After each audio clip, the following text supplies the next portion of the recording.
You're finally looking up to me. I've always looked up to you. That's what I tell you, at least. You better keep on keeping on with that. Yeah. So you're going to give me a tour of the internals of the Aurelia 2 volumetric. We are going to take, I'm going to go back to the 90s here, a magic school bus. Exactly. Ride. All the way through an Aurelia 2. Okay, so it was pretty easy for you to take to open up the machine, very right? Very simple. Okay. So the Aurelia 2, they've made it very simple to get into it. Okay. It takes about 3 minutes, truthfully. 2 screws take off the side panels. They come right out. Only thing you really got to pay attention to is these buggers here. Okay. These are what run those lights that you saw, the ones that came on the steam arm lights and the underneath lights. So they're connected to make that happen. Okay. Disconnect that, it pulls right out. Down here, we had 2 screws that actually takes that whole front face off, and there's 2 screws that go right here to take that out. Okay. That's the whole process. Cool. Simple and quick. All right. So why don't you give me a little tour of all the components we have in here? So there's a beautiful rainbow back there. It is quite nice. It's pearlescent. So that's my boiler, right? This is your boiler, yes. So Okay. on any machine, you're going to have that gigantic boiler back there. I believe it's an 11-liter boiler on this machine, if I'm not mistaken. That's your boiler. You see these big tubes that are coming out of it? This is what's called your heat exchangers. Okay. Okay, so they're actually transiting through that full thing through the boiler itself. They are, yes. Okay. So this is your most important thing, right? I mean, this is what's keeping the machine hot. It's what's keeping your espresso hot. It's what everything is going here. Okay. There's a lot internally I cannot show you that's going through there. Okay. But yes, and we will start kind of at the beginning and here in a second show you how water makes it all the way through. Okay, and then over here. Over here is a whole mess of electronics. Okay? Yeah. These are what's called solenoids. Actually, this is the solenoid. That's your coil. Okay. This whole system right here is actually just for your hot water. So what we have here, we have a solenoid. You can see water's coming through. Hot water would come up, gets stopped. Turns on, it would come through this way. There's another solenoid that's actually being held for cold water. So this is how we mix. Okay. See this little valve right here? I can turn it one way or the other and make less or more cold water come through. Okay. Works just like a shower. So that's how we get 170 degrees versus coming out of here is going to be 240. I see. So water passes through here. This one mixes your cold water and mixes right through here. And then right on up into your hot water valve. There's spigot down there. Yep. Okay. All that electronics just for hot water, just for cleaning, basically. Okay. And then what's my pump is down there? Your pump is down here. I can't quite get under there, but yes. So this is your motor. This is your pump. Okay. This whole left side is basically the electronic brainworks of the whole machine. So your computer, this is a volumetric unit. Your computer is inside here. It's got to be very well protected from heat, water, and everything like that. Underneath here is actually the main power source. When the power comes in, that's what distributes power to the entire machine. Okay. So again, very well protected. I didn't take it off because I don't want to get through all that. We don't want to tell people to suffice to say that's where the brain is. That's where your brain. That's where your electronics. That's how everything pushes through this machine. Okay. Up to the front of the machine. All right. We've got these gigantic blocks right here. These are group heads. Go ahead and touch it because we just turned it off. Touch it slightly. See how hot that is? I'm like, yeah. So this is part of the Aurelia. It's gigantic, okay? Yeah. This is one of the reasons that it's a very stable machine because the circulation keeps this to 200 degrees. So that's the sort of top of that whole group head, and then you're really only seeing a little bitty part of it. All you're seeing is the part that goes right to there. Okay. But as we transfer that up, this is what it actually looks like. That's where you're getting your temperature stability and all that kind of stuff. Yep, we're trying to encase a little tiny tube of water and keep it as hot as possible because that's. It seems a little overkill to me. You know what? A little tiny tube of water. If we can keep it at 200, that's not overkill. On this side, you've heard us probably said a lot of times, especially in videos on this machine, but solenoid, group head solenoid, or three-way solenoid. Okay, if you actually take a look at it, and I probably, if I was doing this right, I would have taken one off for you already. Sorry. Yeah. This is what starts and stops your water from getting through. So beyond this point right here, there's constant water pressure. There is water right there. What's going to happen is water's going to come in. When this turns on, it's going to open up that plunger that's inside of it, and it's going to allow water to then cycle to this side of the group head, which comes out down there through the bottom. Okay, so that valve manages that process. As soon as you hit one of these buttons. Yep. As soon as you hit one of those buttons, it chunk chunk. You hear that big clicking noise. That's what's happening. We're opening that plunger, and I'm allowing water from this side of the group head to now enter this side of the group head where it's unrestricted, except for espresso. I see. The three-way side of it is right here. So this little dispersion tube coming out. As we do that, you picture a plunger that's opening and closing. Yeah. It has to release that pressure somewhere because it can't push it back up into the system. Okay, so that is going to then dispense out here, and it's going to travel all the way down into this little bugger, which is where it goes. Bye-bye. Oh, okay. It goes down into your drain. Yep. Has to spray it somewhere. It's much better in there than in your machine. I guess. Okay, and so is that those tubes are for both sides? Yep. Both groups. One group head, and Okay. it's got a third just because they generically make it so that you could have a 3-group head machine. Got it. Okay. That's all that's for. That is right there. One of the common leak points that people have. I'll hear people calling all the time. My machine's leaking like crazy whenever I'm turning off my shot. Oh. Because this maybe got hot, maybe got cut. Okay. That falls down. Now all of a sudden we're spraying water to the top of the machine every time we turn our shot off. I see. And so that's where they're seeing that leak is come up over the machine. Yep, it'll come. Oh, it'll actually just kind of drip down everywhere. Okay. But it perplexes people. It's like, oh, it only happens when I turn my shots off. See, I see. Okay. and that happens on this machine, but on every machine you'll have that issue. Okay. Because it's, if it's 6 years old, everything's going to have to get replaced eventually. What's that? All right, so this is a combination, and Simonelli is one of the only ones that do this, but this is a combination anti-suction valve and safety valve. Okay. If you start back here, actually, coming out of the boiler, Yep. we have steam that's through there. For safety reasons, we need to have what's called a safety valve. If there was a malfunction where your pressure stat just started running and just kept running and running and running, the pressure is going to eventually have to go somewhere. So without this safety valve, it would just explode the boiler. All right. So we have a safety valve right here. This one I think is set to 1.7, 1.8 bars. This is what's called an anti-suction valve. Now back up just a little. Sorry. Oh, okay. So, because we still got steam inside this boiler. This is to prevent any type of vacuums inside the boiler. Okay. So that is constantly changing. This right here is every year probably needs to get replaced. Okay. It's a small gasket and it works. It's one of the hardest working things inside this machine. And preventing vacuums is important because if you have a vacuum in there, you're not going to be able to get to the proper temperature. You may not be able to get to temperature. You may actually inadvertently suck milk up your steam arm while you're trying to froth your milk, steam your milk. A boiler contamination is one of the nastiest things. Yeah, you can't. You got to just replace your boiler, right? Yep. Yeah. So typically, what you'll hear in cafes, or if you listen to your machine, you'll hear this.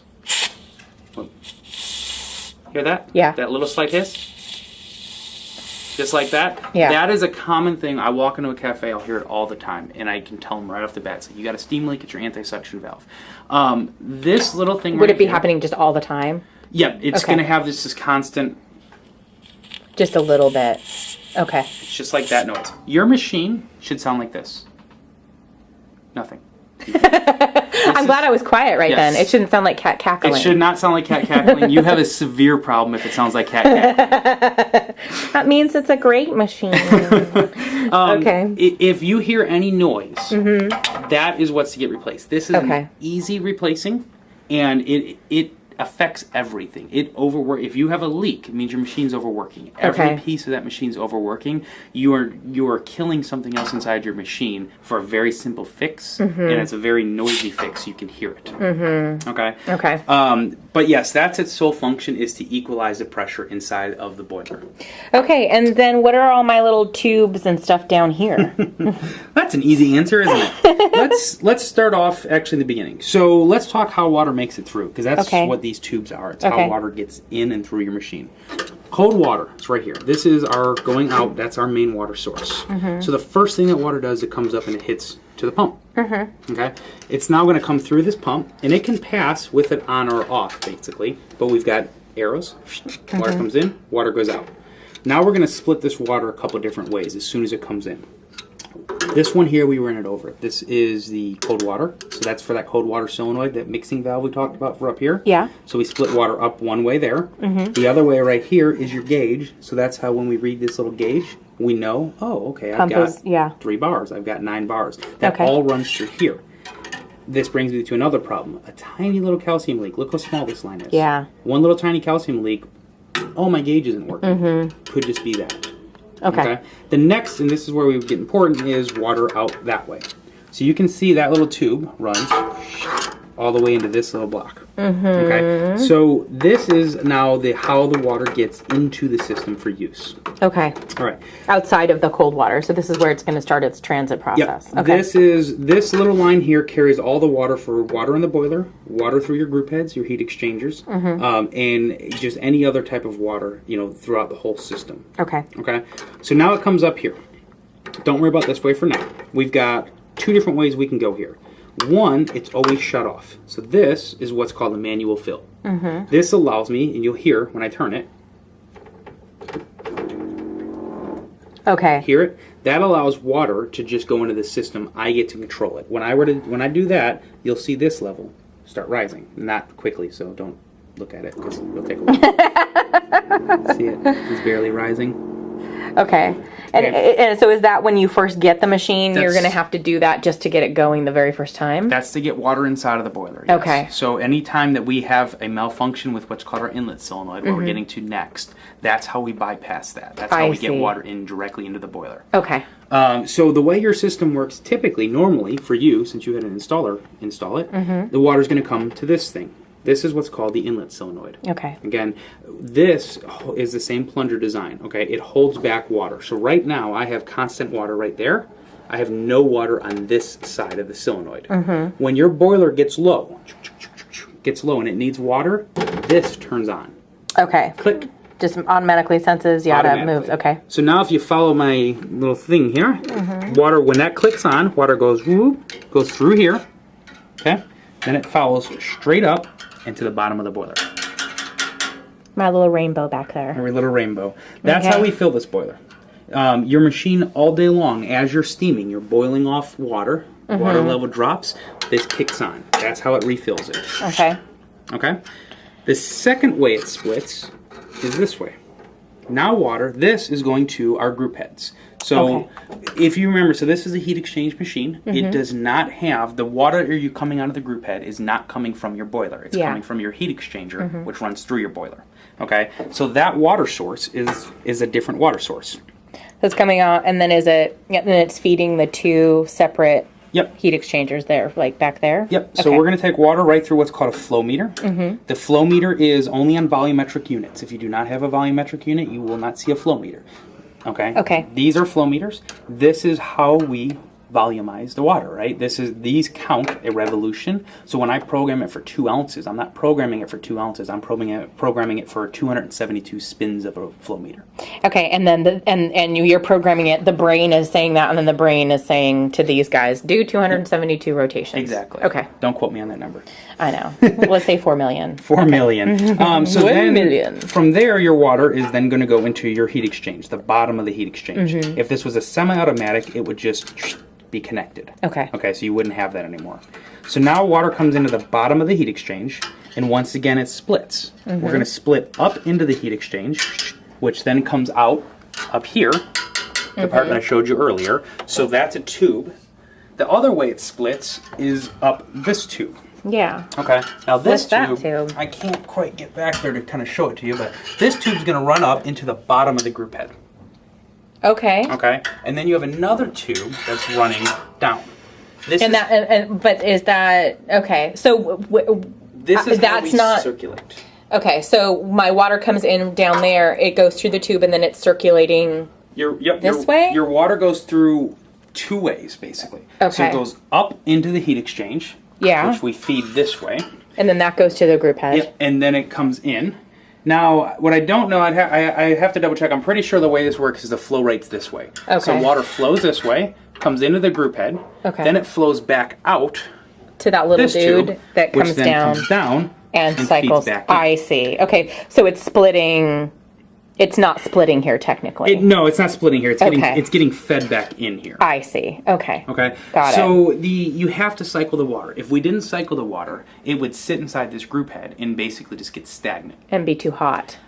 Theoretically, actually, you'd probably be too hot. You might actually even be too cold, depending on if they could actually keep that water to rise up here. Yeah. Because your heat source is down here. So that thermosiphoning, that kind of thing, is really all about just the consistency of the temperature. Maintaining temperature. Okay, you're always cycling. If you cycle cycling it too fast or too slow, it can change your temperatures. Okay. Now, and that's why you'll hear people say, "Oh, one burns too hot, one burns too cold." You know, everybody has a different cycle rate. Every manufacturer does. Okay. They put millions of dollars into figuring these out. Could you have a difference between group heads? In a brand like this, no. Okay. You can when there is a scale buildup. Okay. Okay. So if we have maybe a particular scale problem on just one heat exchange and we restrict that water more, now all of a sudden I'm going to get a different temperature because I have a different flow rate. Yeah. Okay. Okay. So that can happen. Very typically, though, it's rare to get a major calcium buildup in one and not the other. Okay. If that happens, it's because people have a two-group machine and 95% of their shots are going through one machine, one group head. Cool. So when that happens, basically, again, so water comes up and it's just this very slow cycling that's happening inside the heat exchange. Inside here, you always got to keep remember, this is a self-contained tube. You can actually see it because it sticks out here and it sticks out here. That water that's in there never touches the water inside of your boiler. Yeah. Never. Okay? Ne'er the twain shall meet. I don't even know where that's from. Anytime you can use ne'er, you have to, right? I guess. Okay, so it really is that, so that is the difference between your steam and your shot water. Yep, and your shot water. And that's why up in here we're at 240 degrees, and here we're at 199, 200 degrees, because we're cycling that water. So that's the whole process of how water makes it through here. So when you hit your button, you see everything come out. That's what just happened. Water, whoop, whoop, whoop, around your flow meters, through here, out here, through your group head, through your three-way solenoid, and then out your portafilter. And then the other two tubes we have coming off the top, obviously, are sort of taking the steam for your steam ones, right? So you've got your input down, your water intake in the bottom, and then your steam off the top. Yep. So this is connected directly to the internal of the boiler. Yeah. Steam comes straight up, right through here, out to here. Oh, I'm almost out of steam. Yeah, it's just water right now. Hot water wand. But yeah, so we push that steam directly out through here. And that is directly, it's just one easy line going through. Cool. The piece that people don't know what is, this is very important because this is probably one of the number one maintenance issues. This is what's called a pressure stat. Okay. You can see all those electrical wires coming in. This is how water gets transferred. If you can make it to this side, to your heating element. Really, but no. Meow. Your heating element's over here. Okay. Okay. So this, you can see there's a copper tube right here. Yeah. That copper tube, which you can't see over here, runs into the side of the boiler. That is another pressure gauge. So we set this to turn on or off at certain pressures. So when you see that 1.3 bars, I can set this to maybe turn on off at 1.4 bars, maybe off at 1.1. So when this is on or off, this is how your machine heats up. When this thing says, oh no, I'm at 0.9 bars, I turn on. I transfer heat, or I transfer power to the heating element, which then reboils the water. And so now we get hotter, hotter, hotter. You'll hear a clicking noise all the time. That's what that is. This clicks off. Okay. So where this becomes an issue, and it goes back to where we were talking about the anti-suction valve, is that if this thing's turning on off all day long, it has a point that it has to stop working. When that goes down, your entire machine goes down. That's when you walk in, you've got no steam in your boiler. You open up your steam arm, I've got nothing. Okay. That's because your pressure stat went bad. And so it's just you got to replace that, and you're good to go. Yep. Is it easy to do? Yeah, it's not too bad to do. It's nothing I would recommend. Individual users probably doing because you'd want to understand what you're doing here.